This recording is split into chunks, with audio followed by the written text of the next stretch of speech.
me deeper than my feet could ever wander, and my faith would be made stronger in the presence of my Savior.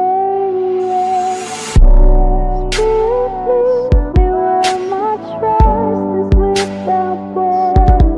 Let me walk upon the water wherever you would call me. Take me. Glória a Deus, que bom a gente poder louvar, adorar ao Senhor, cantar-lhe salmos, diz o texto, cantar-lhe hinos, e fazer com que não somente o nosso Deus seja louvado, glorificado, mas que eu e você nos tornemos cada vez mais semelhança de Jesus. Se você puder, se estiver com a sua Bíblia, livro de Marcos, capítulo de número 11. Estamos numa série Caminhando com Jesus,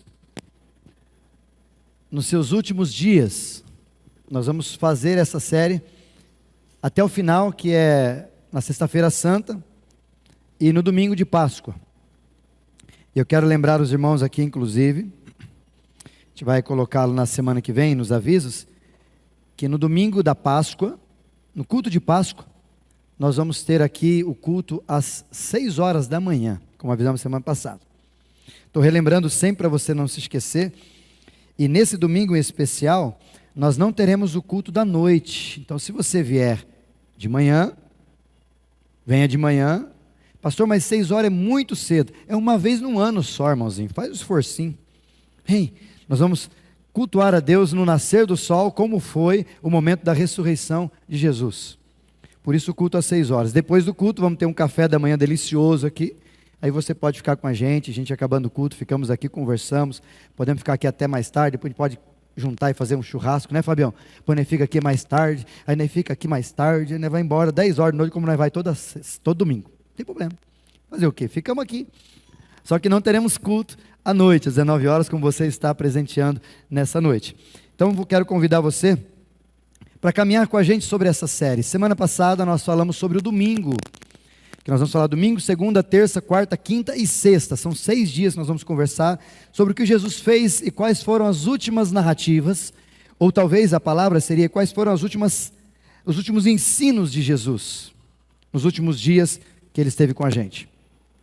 Semana passada nós falamos sobre o domingo, que foi chamado sobre o domingo de Aleluia, de Ramos, domingo de Aleluia, aquele domingo todo que Jesus entrou triunfante em Jerusalém. E aqui nós tivemos um probleminha técnico no nosso computador, a gente não conseguiu transmitir. Então, se você não ouviu ou não aprendeu no tema, quando nós falamos sobre Jesus chorou, por que Jesus chorou, foi maravilhoso, foi muito importante. Se você não assistiu ou não esteve com a gente, sinto te dizer, não vai ter como mais, porque a gente não conseguiu transmitir, não conseguimos gravar, nós tivemos problemas técnicos e aí a gente perdeu. Como uma pessoa me mandou mensagem na segunda-feira: pastor, eu não estou achando o link do culto, eu queria assistir de novo, ouvir de novo a mensagem. Não tem. Por isso que às vezes é difícil, né, Marcela, a gente perder um domingo, porque talvez nos outros, hoje facilita a gente ter a internet, eu perdi, vou lá assistir. Às vezes não tem, como aconteceu domingo passado. Então, se você não veio, você perdeu e não sabe por que Jesus chorou. Vou só te relembrar uns detalhes do choro de Jesus. O primeiro deles, que nós falamos, é que Jesus chorou por Jerusalém, porque eles acabaram de perder a grande oportunidade da vida, de ver, perceber, reconhecer Jesus de Nazaré. Perderam a chance. Falamos bastante sobre isso, que às vezes muitos de nós perdem a grande chance de se encontrar com Jesus, ou de Jesus falar com a gente, ou de estar com Jesus. O segundo caminho que nós trilhamos semana passada foi que Jesus chorou porque ele conhecia o futuro daqueles que ali estavam vivendo, no caso Jerusalém. E talvez, fazendo aplicação para o nosso dia a dia, Jesus chora, às vezes olhando para mim, para você, porque ele sabe o que eu estou fazendo, o que eu estou semeando e o que eu vou colher a despeito disso. Talvez um casamento fracassado, talvez filhos fracassados, talvez uma profissão desnecessária, enfim, várias coisas que, porque ele já esteve amanhã, ou esteve no futuro, ele sabe como que a gente está vivendo e sabe o resultado de tudo isso. É como talvez, semana passada a gente falou bem sobre isso, é como talvez você olhar um filme e dizer: esse negócio não vai dar certo, esse negócio não está me cheirando bem. Por Jesus ver isso, ele chorava. E a terceira ideia que Jesus nos lançou semana passada, é que a gente, como igreja, nós precisamos chorar com empatia para aquilo que a gente está encontrando na nossa situação. Não só o país, não só o Brasil, mas o mundo vivendo essa pandemia, e todos nós vivendo momentos difíceis, inclusive perto da gente vivendo momentos difíceis. A gente precisa olhar com empatia a elas e chorar por elas. Mas não um choro apenas de lamúria, ou um choro qualquer, mas um choro intencional, como Jesus. Um choro que tem caminhos, que tem pernas e que vão à disposição dessas pessoas, para que a gente as ajude a viver diferente a despeito do que estão vivendo hoje. Por isso, hoje o nosso dia é segunda-feira. Está aí a cartaz, Caio, por favor? Segunda-feira é o nosso dia de hoje. Nós vamos entender o que Jesus fez na segunda-feira. E um dos eventos que teve com Jesus é Jesus e a figueira sem fruto. Se tiver com a sua Bíblia, Marcos capítulo de número 21, capítulo 11, perdão. Marcos capítulo 11. E você encontra também em Mateus capítulo 21 o mesmo texto. Algumas narrativas diferentes, apenas esses dois falam da segunda-feira de Jesus. De forma mais precisa. Se você tiver em Marcos capítulo 11, vou ler um pouquinho um texto anterior. O versículo de número 11, Marcos 11, 11, que nós finalizamos o domingo. Olha ali, se você estiver comigo. E quando entrou em Jerusalém, no templo, tendo observado tudo, como se fosse já tarde, saiu para Betânia com os 12. Então no domingo Jesus fez o que fez, já falamos sobre isso. No final da tarde ele foi para Betânia, 3 quilômetros mais ou menos de Jerusalém. E é interessante pensar na cidade, gosto muito dessa cidade chamada Betânia, inclusive tem pessoas que eu conheço, uma amiga nossa que chama-se Betânia, que o nome Betânia quer dizer casa dos pobres, ou lugar dos aflitos. Talvez seja por isso que Jesus sempre voltava para esse lugar. Uma das outras considerações também que você precisa entender sobre Betânia, é que os moradores dali são gente boa demais para Jesus. Lembra de Lázaro, o amigo de Jesus que Jesus ressuscitou? Morava em Betânia. Marta, Maria, morava em Betânia. Maria, aquela que se prostrava a Jesus, morava em Betânia. Então muita gente boa, que Jesus gostava de estar, casas maravilhosas onde Jesus gostava de ficar, era em Betânia. Por isso que em Jerusalém, quando Jesus ia a Jerusalém, e era de costume fazer isso várias vezes, ele retornava e normalmente descansava em Betânia. E aqui diz o texto que ele descansou e dormiu em Betânia. Só que ao passar da noite, segundo o texto, se você acompanhar comigo no versículo 12, no dia seguinte, e é esse o texto que nós vamos ficar, quando eles saíram de Betânia, a caminho de Jerusalém, Jesus teve fome. Não sei se não ofereceram um café da manhã para Jesus, João, não sei. Mas teve fome no caminho, natural. Ou talvez a fome que é relatada aqui pelo próprio autor Marcos e também por Mateus, talvez seja só uma ideia de Jesus no caminho. E o texto diz para nós, se você tiver com a sua Bíblia, e vendo de longe uma figueira com muitas folhas, foi ver essa figueira. Entenda comigo aqui o contexto. Jesus a caminho de Jerusalém, e nesse processo para chegar até Jerusalém, a 3 quilômetros, em algum lugar, ele encontrou e viu uma figueira. Era muito comum naquele tempo figueiras. Era uma árvore estrondosa, e a própria palavra de Deus fala pelo menos 50 vezes sobre a tal da figueira. E o próprio texto, não só de Jesus com figueira, mas a árvore figueira era comum para o povo de Israel e comum para toda aquela gente. E Jesus passando viu essa figueira. E a expectativa de Jesus é olhar para aquela figueira e ir até ela. Falei, eu vou lá porque se ela tem folha, ela tem figo. Esse é o princípio natural. Diferente de algumas árvores que a gente tem, elas são invertidas. Primeiro dá as folhas e depois sai o fruto. Não é assim? Algumas árvores, alguns frutos que a gente tem. No caso da figueira é o contrário. Quando aparecem os frutos, inclusive dentro delas os brotinhos, saem as folhas grandes e é sinal que tem fruto ali naquela árvore. É assim que funciona uma figueira, para você entender. E aí Jesus, segundo o texto do versículo 12 e o versículo 13, de longe vendo as folhas daquela figueira, foi até ela para ver se nessa figueira tinha fruto. Porque na cabeça de Jesus, de qualquer judeu, ou qualquer pessoa que conhecesse uma figueira, olha, que ele olhasse a ela e a visse e compreendesse: nossa, está cheio de flor, logo teria fruto para comer. E Jesus, com fome, saciaria a sua fome. Jesus, com uma expectativa de comer, olhou lá: tem folha, tem figo, vou daqui para Jerusalém, 3 quilômetros, comendo um monte de coisa. Correto? Faríamos a mesma coisa. Eu, pelo menos, faria. Opa, tem comida lá.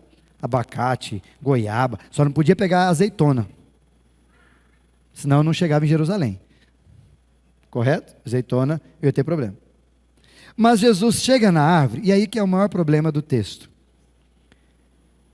Jesus chega naquela árvore, versículo 13. Porventura acharia alguma coisa nela. Aproximando-se dela, não achou fruto algum. Mateus fala que ele não achou fruto algum. Marcos já coloca esse detalhe a mais no texto, dizendo o seguinte: ele não achou porque não era tempo de figo. Ou seja, aquela árvore que sempre dava figo por causa das suas folhas, e as outras que estavam ali, tudo sem folha, porque não tinha fruto, que não era a época de fazer isso, elas estavam soltas e não acontecia. E Marcos faz questão de frisar isso, que aquela árvore era uma árvore atemporal. Não sei se você tem na sua casa e gosta. Hoje mesmo fui na Mariana, no Ricardo, tinha várias árvores de frutas lá, e a gente sabe que tem algumas frutas que dão fora da época para a gente, que às vezes é setembro, às vezes é novembro, às vezes é outubro, depende se ela do nada dá fora de época. Essa árvore aqui, essa figueira, ela estava numa condição, segundo o próprio evangelista Marcos, de fora de época, porque ela apareceu-se com folhas, e as outras todas sem folhas.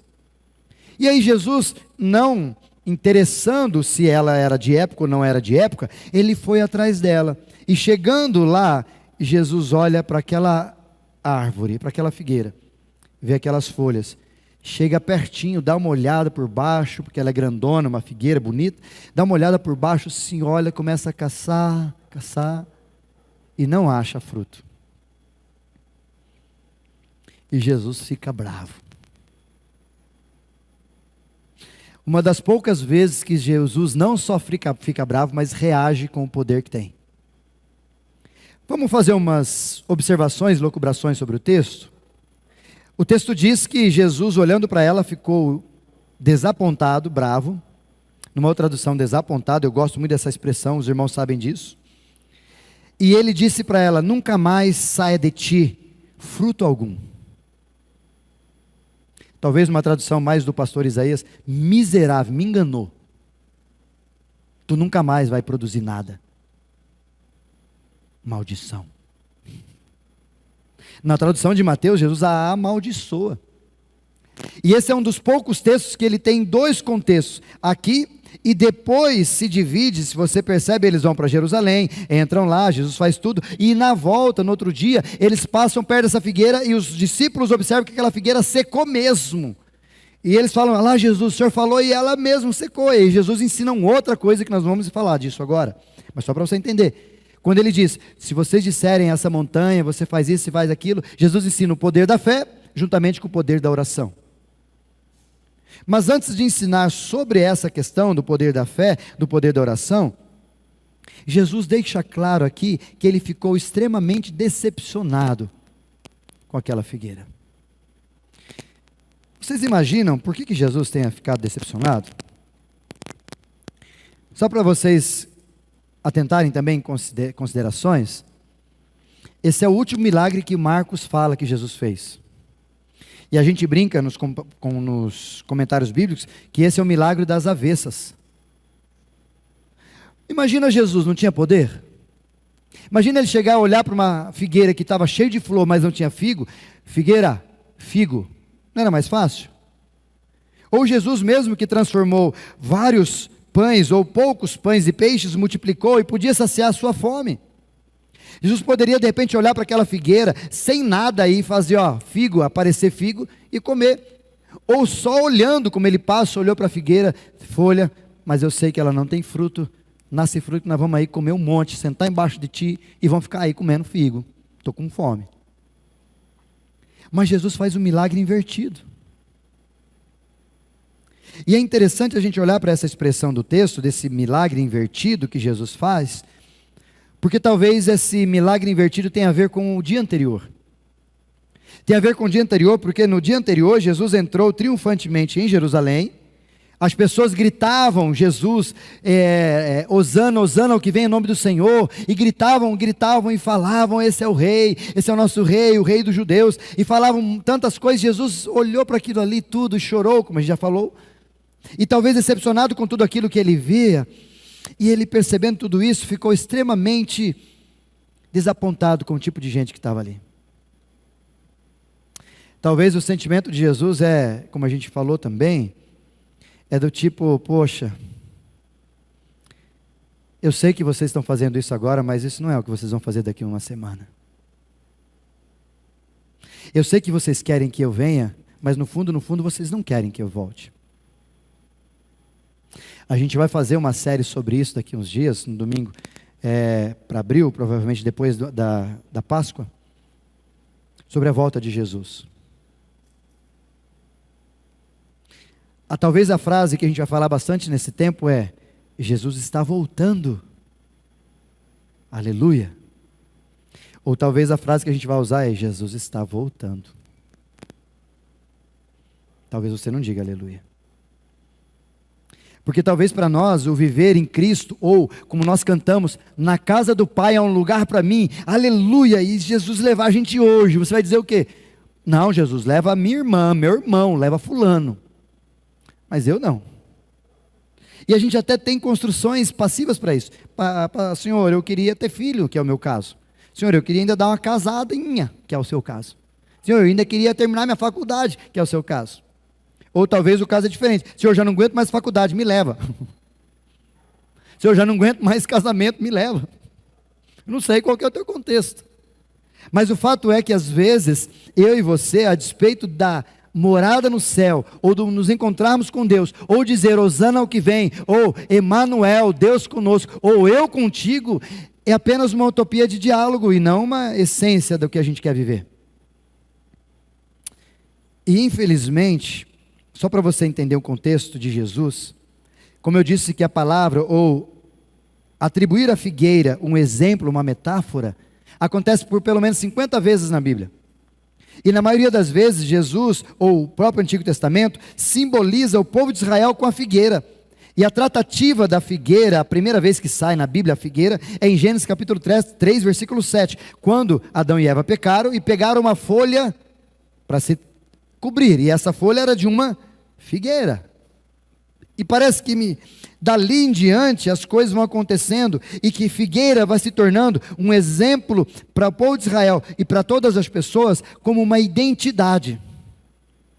Quando Jesus falava de figueira, estava direcionado ao povo de Deus. Por isso, a despeito disso, dessa ação atípica da figueira, a grande pergunta que a gente precisa se fazer nesse texto é: por que Jesus fez isso?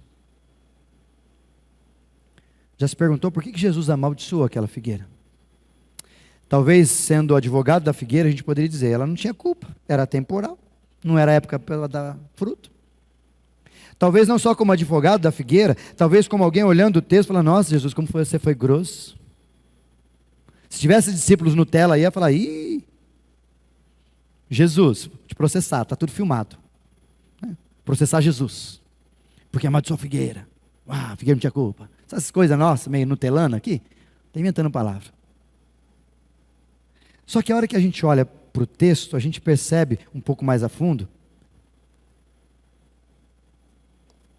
que havia uma razão muito clara para Jesus amaldiçoar aquela figueira e acabar com o processo ou com o projeto de vida que ela tinha.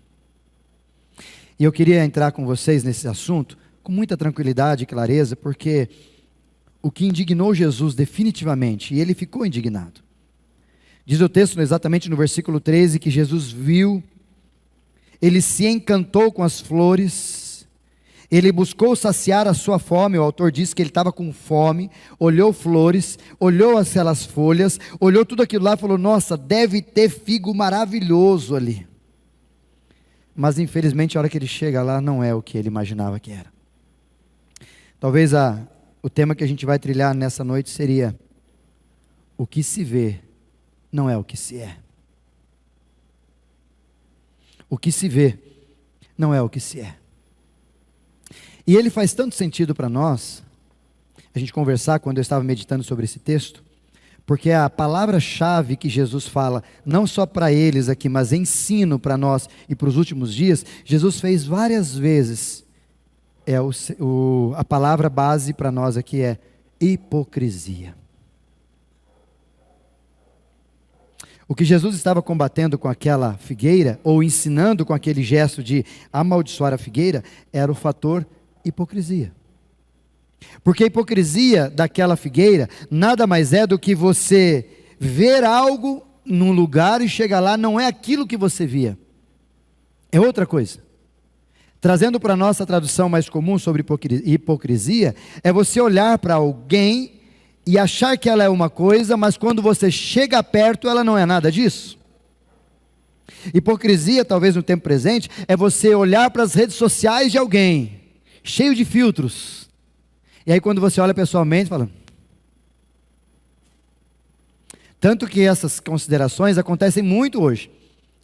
Ouço palavras e histórias de pessoas que marcam encontro com pessoas a partir das redes sociais, e aí quando vão, fica de longe e de repente o resultado é: você não foi? Não fui. Claro que fui, eu vi você de longe, você não é tudo aquilo que a rede social mostra.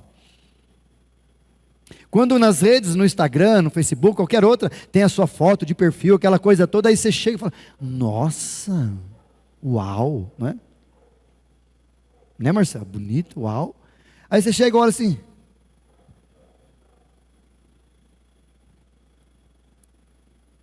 Aí você olha para o celular, né? Tem uma coisa errada aqui. Um dos dois não é o que eu achei que era. Ou a rede social está me enganando, ou você me enganou, sendo você ou a rede social. É o seu perfil. Ou de repente você acha que é uma coisa e não é. Ou de repente a gente olha para os dois e percebe que são talvez duas caras. Ou talvez tem uma vida dupla, que você é uma coisa ali, você é outra.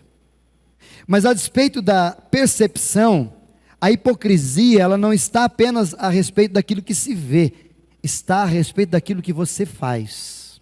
E é aí que entra o grande problema.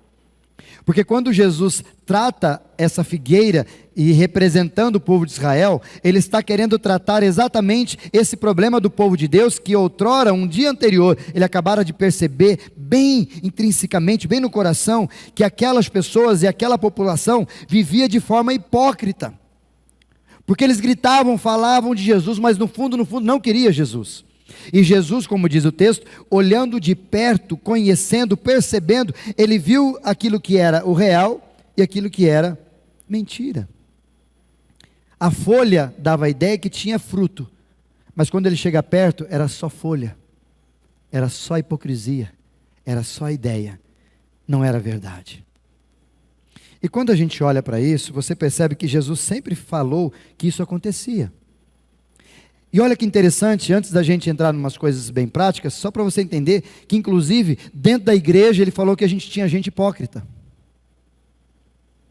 E quando Jesus vai conversar com os líderes religiosos, vamos chamar os pastores da época, os obreiros da época, quem você quiser chamar, os líderes religiosos da época, ele chamou por muitas vezes, e quando ele queria apontar o dedo na ferida deles, falava: hipócritas. E eu não sei se você se incomoda, mas eu me incomodo. Se alguém chegar para mim e falar: você é um hipócrita. Se incomoda, não? Ela está querendo dizer um monte de coisa quando ela diz isso para nós: você é um hipócrita.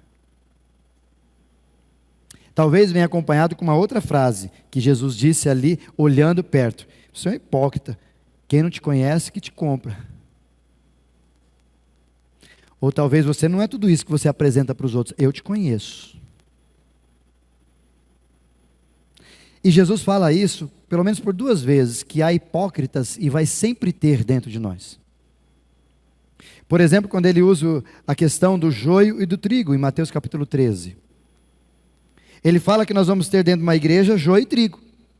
E o trigo é o que ele propõe de ser, e o joio, no começo tem aparência igual de trigo, mas depois lá na frente não dá fruto, o trigo dá fruto. Então, mais uma vez, o próprio Jesus dizendo que dentro de uma comunidade igreja, até eles falam, por que o Senhor não tira o joio? Não, quem vai tirar isso é o Senhor, mas não é a hora. Então vai crescer sempre de uma comunidade chamada igreja, joio e trigo. O real e o mentiroso. O verdadeiro e o hipócrita. Pesado, né? Depois em João capítulo 4, exatamente no versículo 23, Jesus vai fazer a mesma comparação, dizendo que existem na minha igreja adoradores que me adorem em espírito e em verdade. E esse é que ele procura, porque tem gente que adora de mentira. Ou seja, dentro de um ambiente religioso, vão ter os de verdade e os hipócritas. Pesado de novo. E não somente isso, mas Jesus em Mateus capítulo 6, me ajuda, Caio, por favor, Mateus capítulo 6, ele vai citar alguns textos sobre algumas posturas religiosas que nós às vezes temos e não percebemos que isso faz a gente hipócrita. Olha lá, Mateus capítulo 6, Caio, por favor, versículo de número 1 já, começa ali. Sermão da montanha, Jesus falando. Tenham cuidado de não praticar as suas obras de justiça diante dos outros para serem vistos por eles. Se fizerem isso, vocês não terão nenhuma recompensa do Pai Celestial. Versículo 2. Portanto, quando você der esmolas, não anuncie isso com trombeta, como fazem os hipócritas, serviço religioso. Faz as coisas e anuncia, ó o que eu dei. Ó, estou fazendo. Ó, estou ajudando. Serviço religioso, que fazem nas sinagogas, nas ruas, a fim de serem honrados pelos outros. Ou seja, o hipócrita tem sempre o seu próprio interesse e nada mais.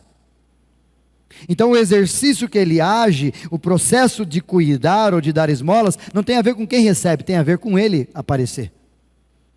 Por isso que as redes sociais estão cheias de gente assim. Versículo número 3, Caio, por favor. Mas quando você der esmola, que a sua mão esquerda nem saiba o que está fazendo a sua mão direita. Ou seja, fique em paz, nem você precisa ficar sabendo ou falando para si mesmo. De forma que você preste a sua ajuda em segredo. E o seu pai, que vê o que é feito em segredo, há de recompensar você. Mas olha a outra questão no versículo 5. Primeira é de esmola, a segunda é de oração. Você ora todo dia, eu também. E quando vocês orarem, não seja como os hipócritas. Ou seja, tem gente na igreja que ora igual hipócrita. Vamos traduzir isso. Eles gostam de ficar orando em pé nas sinagogas e nas esquinas, a fim de serem vistos pelos outros, de que está fazendo o exercício de oração. O cara espiritual, ou espirituoso. Eu asseguro que eles já receberam a sua plena recompensa. Não é sobre isso que Jesus quer que a gente faça. Ou seja, até o processo de oração leva a gente a ser hipócrita. E aqui vai um pouquinho, deixa a gente entender, que quando Jesus, volta um pouquinho, cai no 5, quando Jesus ainda fala sobre orar como os hipócritas, ele está colocando alguns comportamentos, por exemplo, eles gostam de ficar orando em pé, ou seja, às vezes você fala, não, eu tenho que orar em pé, ou tenho que ajoelhar, ou tenho que isso, talvez é só um gesto de alguém singelo e honesto, mas talvez pode ser um gesto de alguém que é hipócrita, o seu jeito de orar.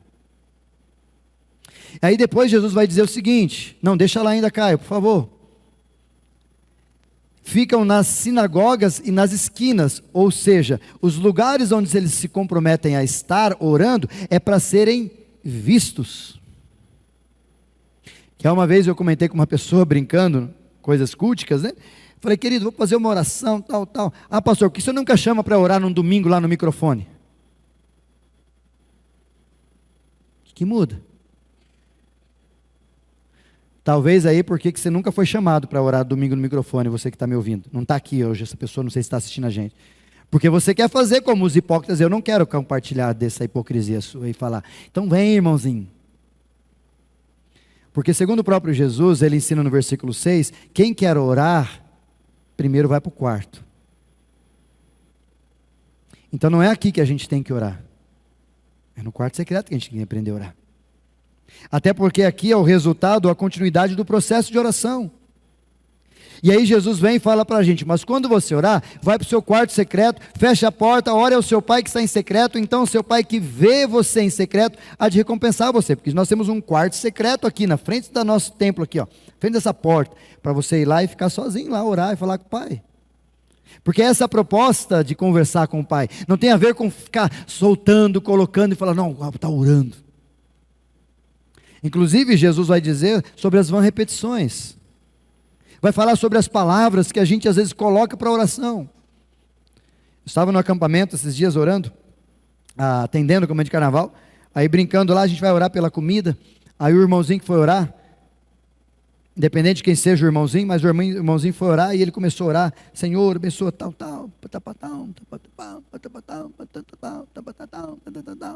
esqueceu do almoço.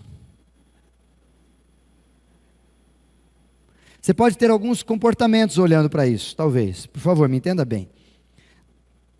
O irmãozinho esqueceu. Acontece, né, Gustavo? Você esquece de responder.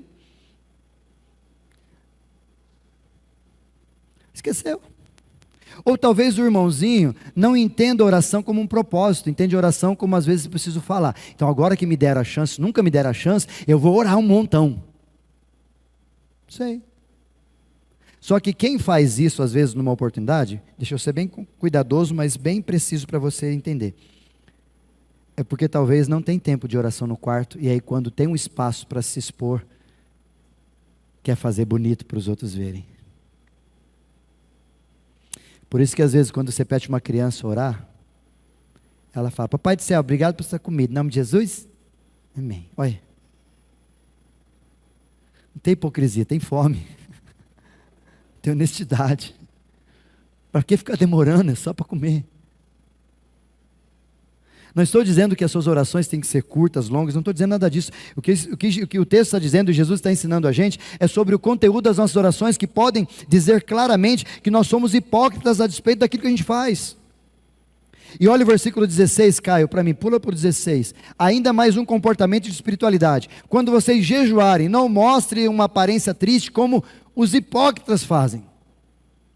Querendo dizer para todo mundo: ó, eu faço coisas religiosas, eu faço coisas espirituosas, eu faço isso, eu faço aquilo, eu dou esmola, eu oro, eu sou um bom orador, a minha voz até muda quando eu oro. Conhece gente assim? Minha esposa que começou a falar para mim esses dias: você percebeu que algumas pessoas quando vão orar muda de voz? Já viu isso?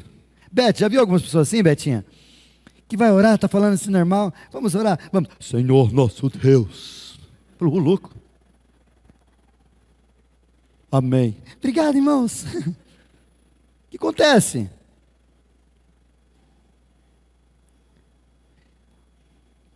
Livro de Mateus, capítulo 23, mais um texto que Jesus trata sobre hipocrisia. Olha lá, Mateus 23, Caio, por favor, versículo 1. Vem comigo no texto também. Jesus então disse à multidão e aos seus discípulos, todo mundo reunido, vamos lá. Os mestres da lei e os fariseus se assentam na cadeira de Moisés, se achando os caras, é isso que eu estava dizendo, pode passar, Caio. Obedecem-lhe e façam tudo o que eles dizem a vocês, mas não façam o que eles fazem, pois não praticam o que pregam. Olha o que Jesus está dizendo. Sabe esses camaradas que estão coordenando a igreja? Ouçam o que eles estão falando, porque é da palavra. Mas não façam o que eles fazem, porque o que eles fazem não tem a ver com o que eles falam. Hipocrisia puro. Religiosos. Continua o texto, Caio, para mim, por favor. Eles atam fardos pesados e as colocam sobre os ombros dos homens. Peso religioso. Você não pode isso, você não pode aquilo, você não pode tal, não pode tal. Mas eles mesmos não estão dispostos a levantar um só dedo para movê-los. Numa tradução mais básica, você não pode ter televisão na sua casa, Gustavo. Aí você vai na casa do pastor, tem um telão. Não é estranho? É isso que Jesus está dizendo. Os líderes, aqueles que ele chama de hipócritas da época, fazem ou falam para nós não fazermos, mas no caminho, no jeito, no trejeito, na compostura, é diferente do que pregam. Pode continuar o texto, Caio, por favor.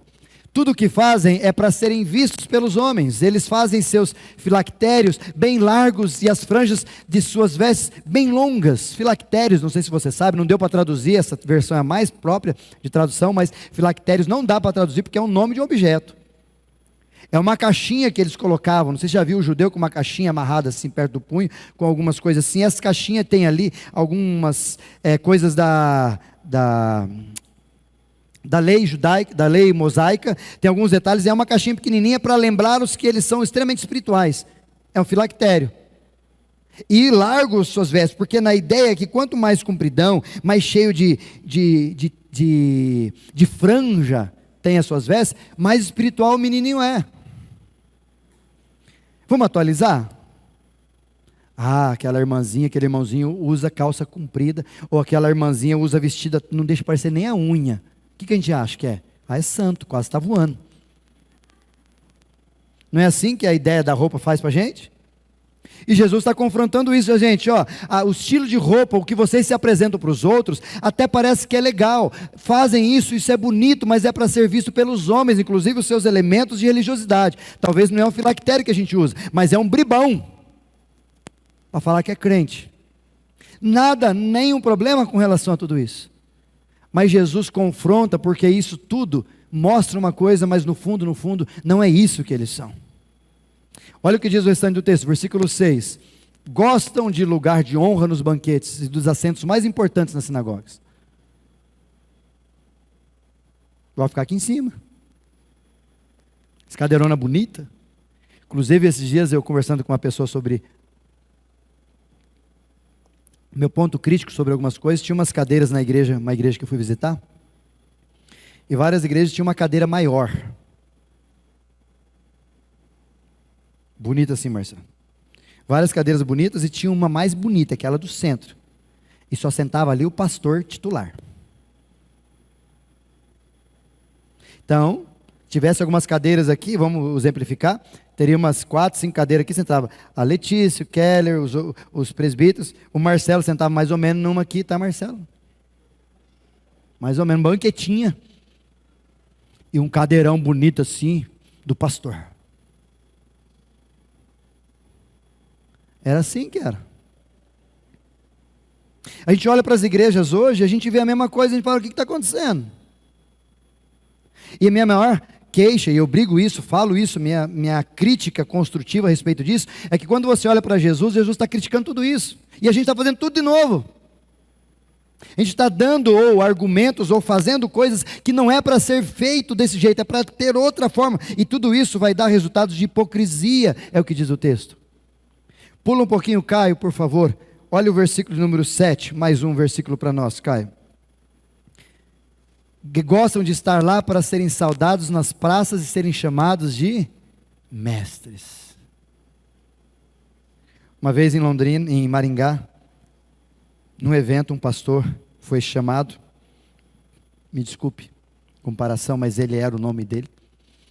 Ele me disse, ele era advogado, e como bom advogado, ele chamava-se doutor. E aí uma pessoa apresentou ele, quero trazer aqui fulano de tal. Aí o fulano de tal chegou lá, pegou o microfone e falou, não, eu sou fulano de tal, eu sou o doutor, tal, reverendo, fulano de tal. É que eu não tinha capacidade de pegar o microfone, mas se eu estivesse lá, eu pegava assim. Gente, se alguém viu Jesus aí? Porque pela glória que entrou junto com esse homem, deve ter ficado lá fora. E eu tenho dito isso para muitos irmãos que acompanham a gente na quinta-feira aqui, quando você precisa dos seus títulos para falar quem você é, tu é imaturo e está longe de ter alguma coisa de consciente, de força e de sustentabilidade na tua vida. Eu sou o pastor Isaías. Como me perguntaram hoje, posso chamar de senhor de você? Me chama de você, meu irmão, é nós dois igual. Chama de Isaías, mas o senhor é pastor? Eu falei, mas antes de ser pastor eu sou Isaías, não nasci pastor, nasci Isaías. Mas a gente fica se utilizando disso, tudo na expectativa às vezes de trazer uma religiosidade. Isso não é todo ruim. O problema é aqui, a gente entra na problemática do processo para a gente partir por coisas práticas. O problema é que quando tudo aquilo que eu falo, você não vê nada na minha vida. O problema que Jesus está traçando ali é que tudo aquilo que ele mencionava, jogava, mostrava para as pessoas, na hora H, todos aqueles fariseus e etc e tal, não viviam o que estavam pregando. Ou seja, tudo que eles ouviam num templo como esse, quando saía daqui, não tinha mais nada a ver com o que viviam aqui dentro. E não só falando de pastores, mas falando da gente, de todos nós aqui, comunidade. É a gente viver uma vida de Deus aqui dentro de uma comunidade chamada de Deus, numa igreja. Aí quando saímos lá no trabalho, quando saímos na escola, quando saímos para a faculdade, ou mesmo para casa, a gente não vive mais o que a gente vive aqui. Eu até brinco que às vezes alguns casais, essas portas, no caso aquela ali quando a gente entra, é a porta, aquela ali não, acho que é a outra lá na frente, é a porta do milagre. Porque os casais brigam, vêm xingando dentro do carro, aí chega ali, vai sair, o Keller olha para eles, assim, a Thalita olha, ui, dá mão, amor. Paz do Senhor. Amém. Amém, irmã, amém, esposa. Aperta a mão para dizer amém, miserável, né? Amém, fala amém. E aí vive aqui, levanta a mão, aleluia, glória a Deus. E Deus vendo tudo isso. E eu acho que Deus olha tudo isso para nós lá de cima, dá uma olhada assim, é joio. Trigo não. E aí a gente acaba o culto. Somos quebrantados, Deus fala. A gente abre as portas, vai embora. Chega no carro. A gente vai continuar aquela conversa, hein? Não mudou nada entre nós. O que ele está fazendo aqui então? Aí depois, para piorar a situação, como aconteceu esses dias, por isso que é bom a gente pregar em sério, irmãos. Porque ninguém liga para mim anotando, pastor, ó, prega sobre isso aqui por causa da minha esposa. Pastor, prega isso aqui por causa do irmãozinho lá. Ninguém, gente, a gente não faz sermão encomendado, fique em paz. Se é para você estar falando contigo, eu não sei da tua história, não sou adivinhador aqui, ficar falando, tem gente aqui entre nós que está precisando. Não vou fazer esse tipo de força, não. Eu simplesmente pego a Bíblia. Se ela fala o que você precisa ouvir, então presta atenção. Se ela está falando a tua realidade e tendo efeito para que a gente transforme-se, é porque Deus, numa postura de amor, quer usar a palavra para falar a mim e a você, dizendo, não é assim que a gente precisa continuar vivendo, só isso. Por isso aqui eu quero tirar algumas coisas práticas para a gente partir para os finais. Quando as pessoas olham para você, eles veem uma realidade ou um holograma? Vou usar isso numa frase que eu sempre gostei de usar. Quando as pessoas olham para você, eles dizem assim, você é cristão. Ou eles dizem a mesma frase com outra entonação. Você é cristão? Conta outra. O que dizem a nosso respeito? E não só o que dizem, a grande questão que Jesus mostra para nós aqui, é que quando eles chegam perto de nós, onde não dá mais para esconder quem nós somos, onde não dá para ficar distante olhando folhas e frutos e nada, quando Jesus chega perto da árvore e vê o meu e o seu comportamento, fruto tem a ver com isso, comportamento, aí ele olha para nós e fala, xiii.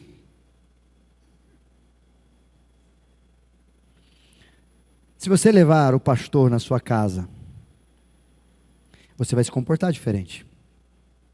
O pastor faz isso até em jogo de futebol. Inclusive, os homens gostam de jogar futebol, ou dar risada de quem joga. Nós vamos começar a jogar futebol logo, logo, tá? A galera, os cabra-macho jogando bola, ou dar risada. As duas coisas juntas também funcionam. Mas eu me lembro que quando eu ia jogar bola em Sorocaba, eu entrava num time lá, a gente foi disputar campeonato lá, e quando o pastor estava, o pessoal não falava besteira. Porque o pastor está ali. O pastor está aqui, não pode falar besteira. Então o pastor, pela estrutura religiosa dele, eu não falo nada, nem me interessa o que você faz, o que você fala, estou lá para jogar futebol, mas eu chegava lá, os irmãozinhos já ficavam meio assim. Então talvez o pastor, indo na sua casa, você vai se projetar um pouco diferente. Fala, não, o pastor está aqui, filho, não fala isso, hein? Filho, não fala besteira. Imagina as crianças com comportamento diferente dentro de casa, e o pastor lá, honestão que são, puro que são, imagina os fora que eles vão dar. Já aconteceu uma vez comigo. Vou contar essa história. Estava numa casa, foi em Maringá, e aí visitando uma família, junto da família lá, comendo, tal, tal, a criança, aquela criança que fala mesmo, gosta e brinca, brincando comigo ali e tal, eu com a Angélica. E aí conversando, não, a Angélica não estava, estava eu e o outro pastor, e a gente conversando, brincando ali e tal, aí de repente eu bati e quebrou um copo, coisa tradicional. Caiu um copo assim, na mesa, quebrou, falei, eita, meu Deus. Aí eu, opa, perdão irmã, perdão, vou juntar aqui, tá. Aí o irmão menininho lá do outro lado da mesa gritou, você não vai xingar ele, mãe? Não é verdade? A criança não tem isso, ela vai falar na lata, não vai xingar o pastor? Não falou o pastor, mas não vai xingar ele não, mãe? A mãe olhou com aquela vergonha e começou a ficar toda vermelha, falou, perdoa, tá? É que às vezes ele fala algumas coisas sem querer, não sei se melhorou, se piorou. Mas quando o pastor chega na sua casa, talvez você vai mudar o seu comportamento, seu discurso, sua postura. Mas quando eu não estou, ou eu não estiver na sua casa, quem você é lá? Como a gente trata as pessoas do nosso trabalho? Quando a gente se identifica como cristão. Quando eu e você estamos lá e as pessoas sabem que nós somos cristãos.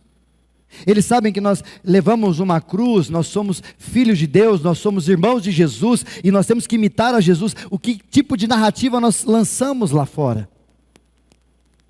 E hoje, olhando um pouco para essa situação, algumas pessoas falam exatamente isso, quando falam da igreja. O que é a igreja? É um lugar de hipócritas. Já ouviu essa expressão? E por que eles dizem isso de nós? Porque naturalmente, talvez alguns de nós, nem todos, mas alguns de nós, vive uma coisa aqui, ou vive discursando algo, mas lá fora é totalmente oposto ao que a gente vive. Isso chama-se hipocrisia. Eles olham para nós, encontram algumas folhas, está indo na igreja as folhas, está indo na igreja as folhas, anda com Bíblia as folhas, coloca adesivo no carro, dado por Deus, confia em Jesus, usa camiseta, mas na hora de eu chegar perto, o fruto ou o comportamento é totalmente diferente. Segundo o livro de Romanos, coloca para mim, Caio, capítulo 2, versículo 24, olha o que a incongruência faz com a gente. Pois como está escrito, o nome de Deus é blasfemado entre os gentios, por causa de vocês. O que acontece é que as pessoas acabam não acreditando mais em Deus por causa da gente. E o inverso também é verdadeiro, as pessoas vão crer em Deus por causa de mim e de você. Por causa do nosso jeito de amar Jesus, de falar de Jesus, de viver com Jesus, as pessoas vão olhar e falar, nossa, isso é maravilhoso demais, eu preciso viver isso. Ou talvez, eu quero esse Deus, mas não quero o teu Deus. Como aconteceu com Mahatma Gandhi nas suas biografias, ele falava muito claramente, eu amo, eu admiro esse Jesus. O que se eu não curto, não gosto, e não vivo como cristão por causa dos cristãos. Ou seja, ele gosta de Jesus, mas não gosta dos cristãos que se denominam imitadores de Jesus. Por isso, talvez, como que a gente vence a hipocrisia? Deixa eu te dar alguns detalhes aqui. A hipocrisia, primeiramente, é vencida quando a gente reconhece que nós somos pecadores e podemos errar. Porque o primeiro discurso dos fariseus da época, os saduceus e todos os outros lá, era dizer que eles estão aqui e os outros estão aqui. Não, todos nós estamos aqui. Ó. Inclusive esse que vos fala, sou pecador igual a vocês, pior. Como diz o apóstolo Paulo, pior dos pecadores. Quando nós reconhecemos que nós somos pecadores, então nós não só reconhecemos que o somos, mas reconhecemos que nós precisamos de Deus. Porque se for por nós mesmos, nós vamos fazer só coisa ruim. Segunda forma da gente vencer a hipocrisia é evitar apontar os dedos diante das pessoas. Porque normalmente o hipócrita ele é extremamente piedoso em aparência e de apontar dedos. Você fez isso, você fez aquilo. Isso é característica de hipocrisia. Porque talvez ao invés de a gente apontar os dedos ou apontar a mão, dedo em riste diante das pessoas, a gente deveria no mínimo ouvir, amar e respeitar as pessoas. Isso é hipocrisia.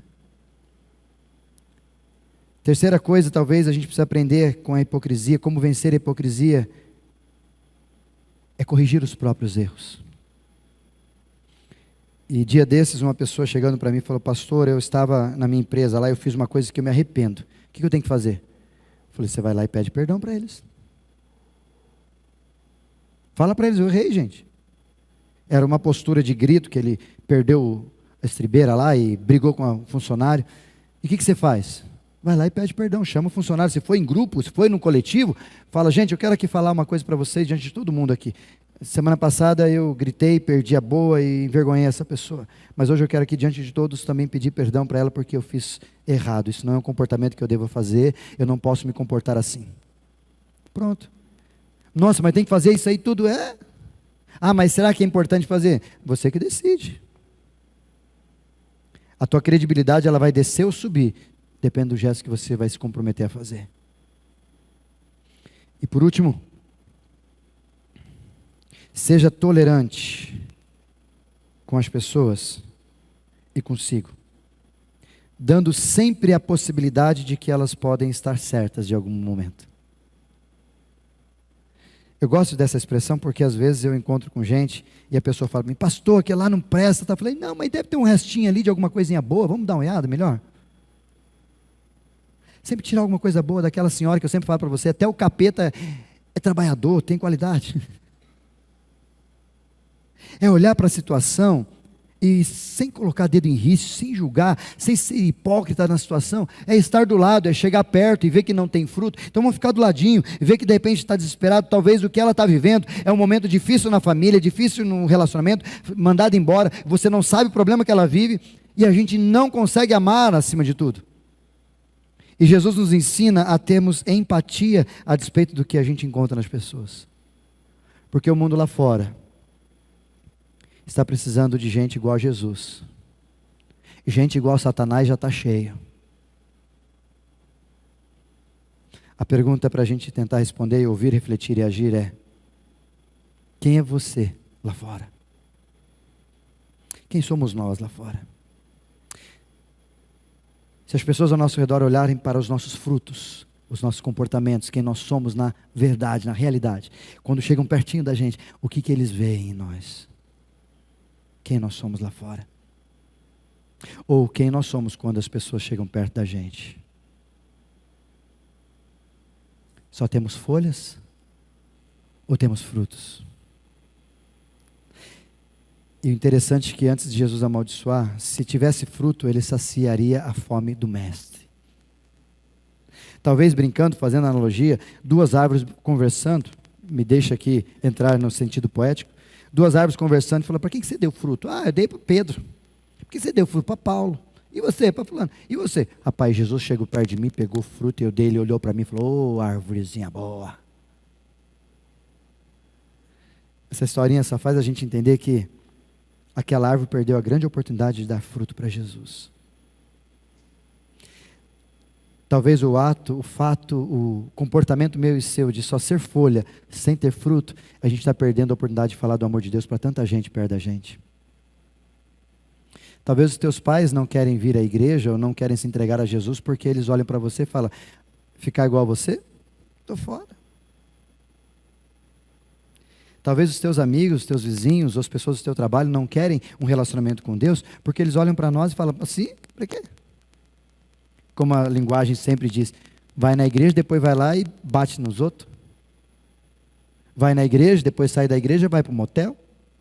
Depois faz isso e faz... Ou seja, eles estão vendo, o mundo está vendo, as redes sociais estão nos denunciando dia após dia se nós somos legítimos ou não somos legítimos. Por isso aquela árvore mostrava que ela não era legítima, ela até parecia, mas não era real. Você é legítimo? O mundo precisa de homens e mulheres legítimos. Pessoas que de fato são o que são. Por isso, para você ouvir, refletir e agir, hipocrisia é algo danoso em qualquer lugar, não é só na igreja. No teu trabalho, funcionário hipócrita, você faz o quê? Fica longe. Hipocrisia é algo danoso em qualquer lugar, lembre-se disso. Segunda verdade para a gente guardar. Eu e você, nós precisamos ser de fato o que nós falamos e de fato o que nós vivemos. Isso quer dizer que eu e você precisamos ser autênticos. Ah, pastor, mas eles me tiram do sério. Então está precisando um pouco mais de Jesus para você não sair do sério. Porque sair do sério é normal. Ireis, mas não pequei. Jesus saiu do sério, mas ele não pecou. Terceira verdade. Cuidado com a dissimulação. Cuidado para você não mostrar para os outros uma verdade que nem você vive. Isso se chama dissimulação. Cuidado para você exigir dos teus filhos nem o que você faz. Isso é dissimulação. Cuidado para você não exigir dos outros, das pessoas perto de você, algo que nem você faz. Isso é dissimulação. E por último, quando as pessoas chegarem perto de nós, bem perto, quando forem na nossa casa, na minha casa, na sua casa, ou como eu brinco com as pessoas, quando a gente caminhar junto, fomos numa viagem junto, você vai ser o que você é, ou você vai se esforçar para ser alguma coisa que você não é, só porque eu estou perto de você? Viajei dias desses com famílias e sempre faço isso. Se você quiser que eu vá viajar com você, me fala, a gente se programa, arruma dinheiro, vamos embora. Gosto de viajar. Eu e minha esposa, né, pega estrada. Essa semana eu vou pegar a estrada umas 3 vezes, inclusive. E você talvez vai começar a caminhar comigo e vai perceber se eu sou o que eu sou ou não. Se eu não sou o que falo que sou, pode dizer, pastor, desculpa, mas eu vou te chamar a atenção. Maravilha, eu erro igual vocês. A gente erra junto. Mas a diferença da hipocrisia é que nós erramos, mas nós confessamos e pedimos, Senhor, nos perdoe, porque o mal que eu não quero fazer, eu faço, mas o bem que quero fazer, eu não faço. Sou humano igual a vocês. Agora, a despeito desse exercício comigo, o exercício que você precisa fazer com os outros também. Porque lá fora as pessoas não querem mais hipócritas. E a igreja está cheia de hipócritas. Cheia de joio, ao invés de trigo. Mas quem somos nós? Quem é você quando ninguém está te olhando? Quero convidar o pessoal para a gente tocar essa última canção, encerrando o nosso culto.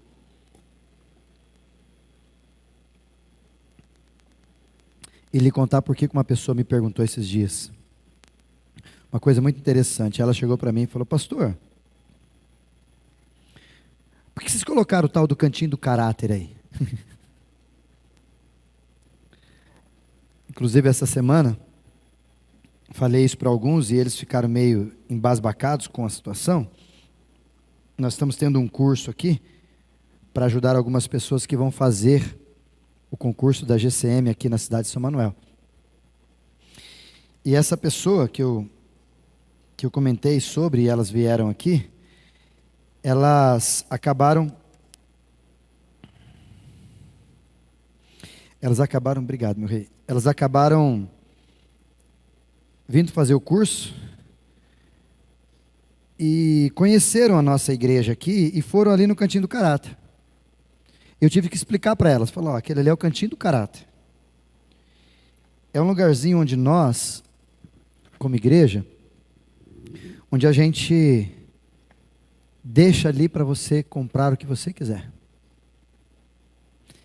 Aí eu disse para ela, você paga como você puder. Se você quiser pagar agora, se você quiser pagar depois, ou fazer um Pix, ou se você quiser comer e de repente paga no outro dia, fique em paz, nós confiamos em você. Aí ela disse assim para mim, pastor, mas todo mundo faz isso? Eu falei, eu não estou preocupado com todo mundo. Algumas pessoas talvez pegam e não pagam. Se ela não paga um doce, não paga um sorvete, provavelmente também ela não vai pagar um monte de coisa lá fora. Porque mesmo Jesus disse, sobre o pouco você é fiel, sobre o muito te colocarei. Se você não é fiel no pouco, no montão você também não vai ser. E ela, mas isso aí não vai dar prejuízo para vocês? Eu falei, graças ao bom Deus, não dá. E eu disse para ela com muito orgulho, graças a Deus, ainda existem pessoas honestas e autênticas. O que eu disse para ela, eu digo para vocês. Graças ao bom Deus, ainda existem irmãos e irmãs dentro da igreja, e aqui inclusive, que são autênticos. Por isso que a igreja cresce.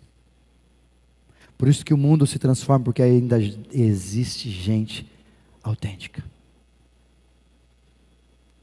E a pergunta a despeito disso, talvez eu e você precisamos responder é, Será que nós somos essa? Será que eu e você somos parte dessa igreja ou desse público de autenticidade? Será que quando Jesus olhar para mim, para você bem de perto, Ele vai encontrar só folhas e não frutos, ou vai encontrar frutos e folhas?